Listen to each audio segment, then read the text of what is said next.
Tak ahoj, vítajte na kanáli For Work and Fun a v dnešnom videu sa pozrieme na uhlovú brúsku značky DeWalt. Takže poďme na to, vyskúšame a poriadne ju otestujeme.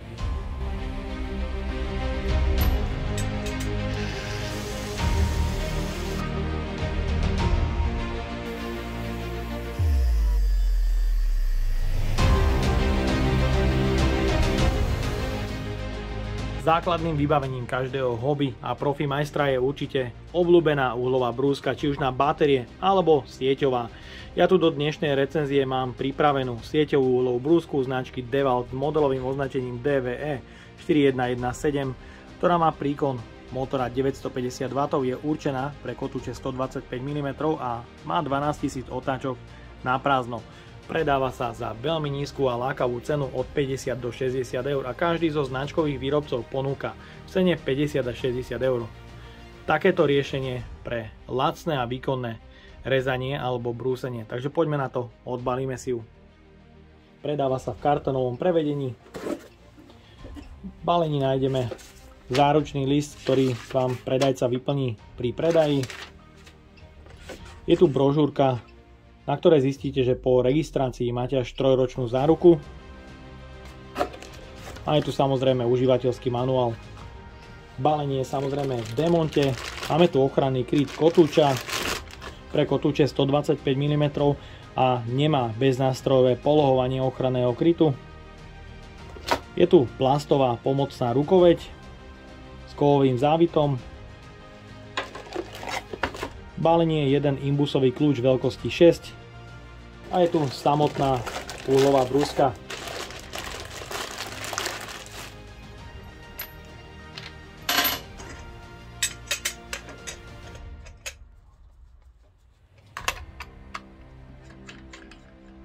Nízka obstarávacia cena 50 až 60 eur odzrkadľuje ergonómiu a spracovanie stroja, ktorá je na veľmi nízkej úrovni. Nenájdete tu žiadne pogumované prvky proti náhodnému poškodeniu, taktiež tu nenájdete žiadne prvky, ktoré sú proti odvibrovaniu, hlavne na madle, ktoré je len plastové, ale našťastie má aspoň kovový závit, ktorý sa dá upnúť na prevodovku na ľavú alebo pravú stranu. Zhora nájdeme takýto odkladací priestor, ak by ste chceli uhlovú brúsku položiť aj týmto spôsobom, je stabilná.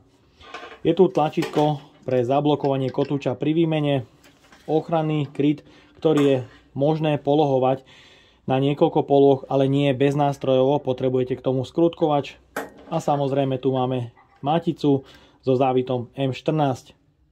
Je tu koliskový prepínač pre zapnutie, 12 000 otáčok na prázdno a 950 W motor. Prevodovku nie je problém otočiť voči madlu o 90 stupňov a tým prepínač umiestniť z hornej strany, čo mne osobne vyhovuje o niečo viac. Taktiež je tu sieťový kábel na 230 V, ktorý je vyvedený proti zalamovaniu. Je dlhý 230 cm a použité káble sú 2x0,75 mm. Výkonný 950 W motor točí až 12 000 otáčok na prázdno, má pomalý rozbeh.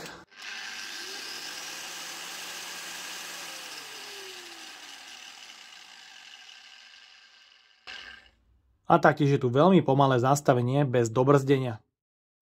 Hmotnosť uhlovej brúsky aj s predmontovaným kotúčom a sieťovým káblom je 2283 gramov. Pozrieme sa aj na hlučnosť, otáčky a samozrejme odber zo siete bez záťaže.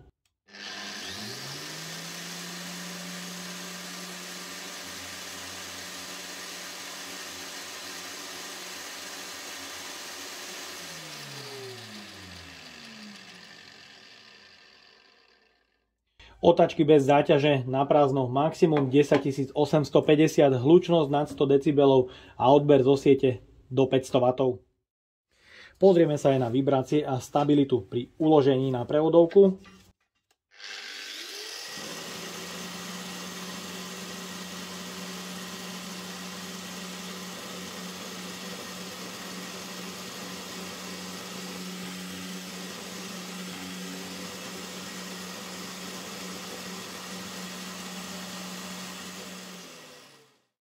Spínač zapnutia je na tele brúsky umiestnený z bočnej strany. Ak vám ale táto poloha nevyhovuje, je možné otočiť telo uhlovej brúsky od prevodovky o 90 stupňov a tým spínač dostať na hornú stranu.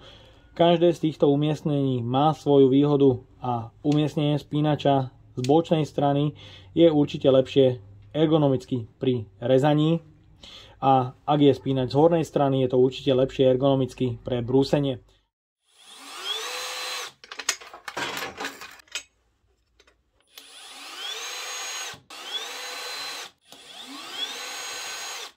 Sú to v podstate iba 4 skrutky, takže sa nejedná o nejaký zásah, nie je tu žiadna blomba, takže nie je problém to otočiť.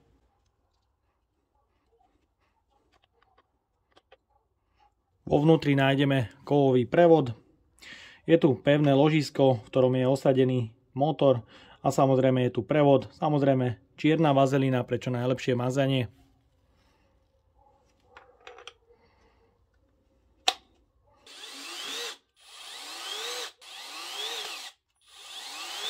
Takže teraz je uhlová brúska pripravená pre prácu. Je tu ale malá nevýhoda, že sa vám možno dooškiera trošku logo, ale myslím, že to nebude mať žiadny vplyv na používanie.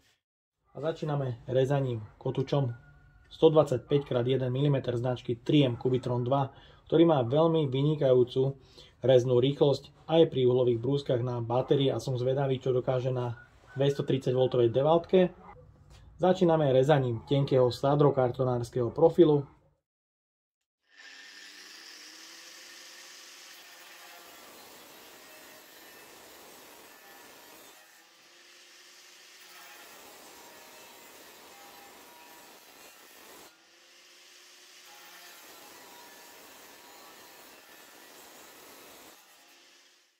No, začíname rezaním profilu 30x30x2 mm.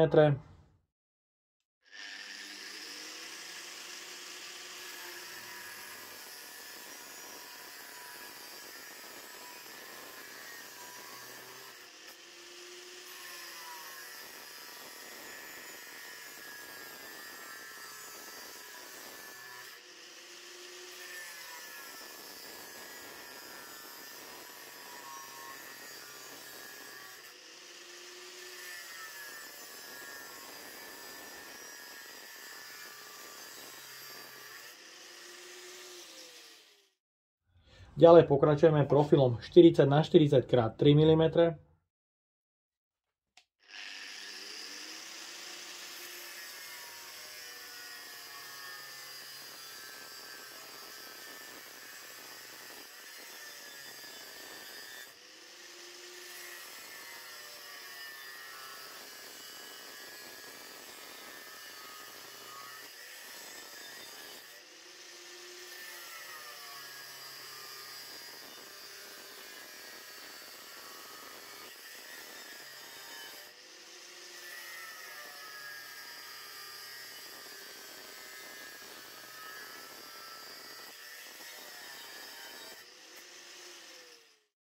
Ďalej pokračujeme rezaním profilu 45x45x5 mm.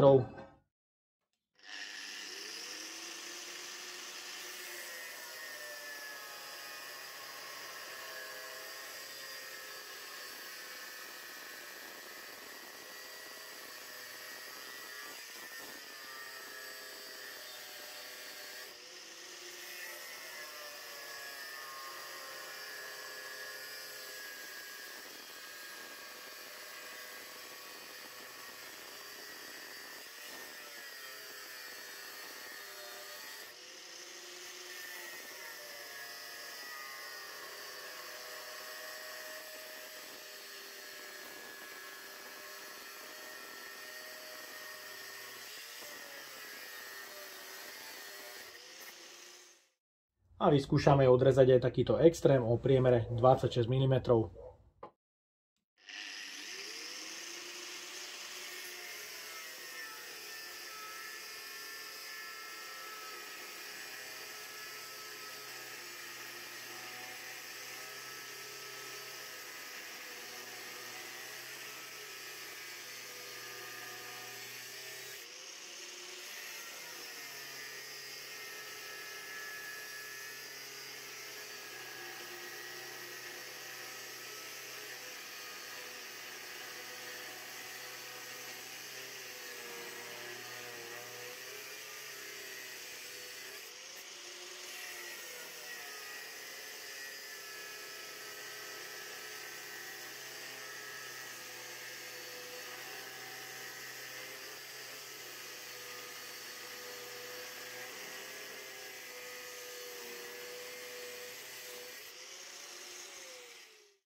Ďalej pokračujeme štandardným lamelovým kotúčom zrnitosti 40 na brúsení.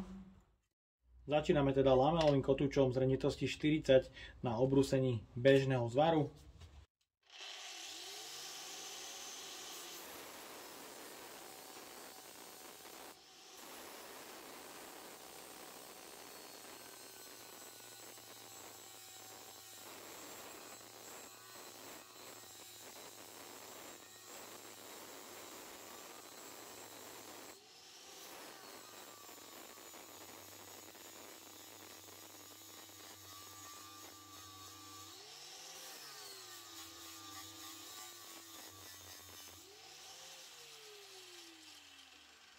Je vidieť, že pri brúsení nie je problém preniesť tlak na kotúč a obrúsiť nejaký ten zvar behom chvíľky.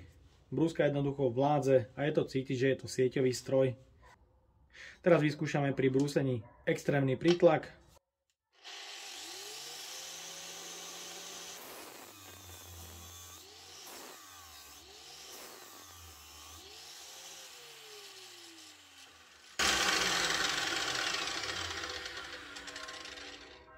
Motor pri kone 950 W bez problémov zvláda aj takéto extrémne prítlaky, za čo určite Flexu chválim.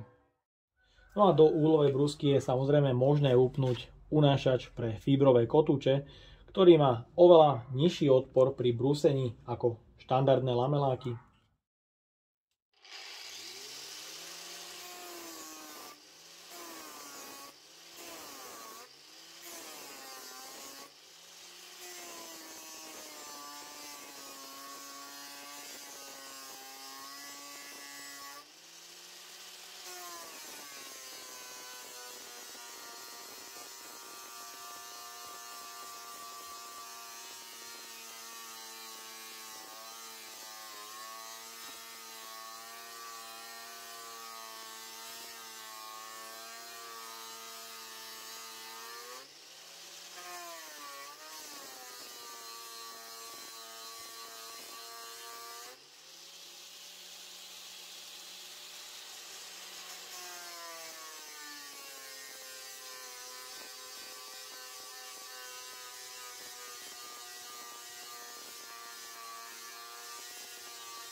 Takže úber týchto kotúčov je veľmi široký. Môžete vidieť, ten kotúč sa neopotrebováva, ak nie je zašpinený materiál od nejakej farby. Tak a máme tu záver. Odskúšal som Flexu od DeWaltu na 230 V v cene niekde okolo 60 € a musím povedať, že jej výkon pri rezaní a brúsení je výborný. Aj napriek nižším otáčkam, aké výrobca uvádza. Ak sa na Flexu v reze alebo pri brúsení zatlačí, tá spotreba na 950 W motore dokáže byť až 1600 W, čo je myslím, že dosť veľký extrém, ale je to u sieťových strojov pri zaťažení úplne normálne. Takže určite Flexu chválim za konštantné otáčky, aj keď sú nižšie ako výrobca uvádza, pretože vám to šetrí spotrebný materiál. A jediné, čo by som tejto Flexe vypichol, je určite ergonómia, pretože madlo je hrubé a pomocná rukoveď nie je odvibrovaná. Určite by som taktiež v cene okolo 60 € privítal 4-metrový sieťový kábel a je to jediné, čo jej môžem vytknúť, pretože v cene za niekde okolo 50 až 60 € máte kvalitný stroj, či už od DeWaltu, Makity, Metaba alebo od Boschu. Máte tu stroj, ktorý vám oproti Parksideu vydrží niekoľko rokov aj pri dennodennom používaní. No a ja dúfam, že sa vám dnešné video páčilo. Ak by ste ma aj vy chceli podporiť finančným príspevkom, dole do popisu vkladám link na PayPal Donate. No a odo mňa je to na dnes všetko. Ak sa vám toto video páčilo, dajte like, potvrďte odber a zvonček, aby vám už neušlo ďalšie video. Ahoj!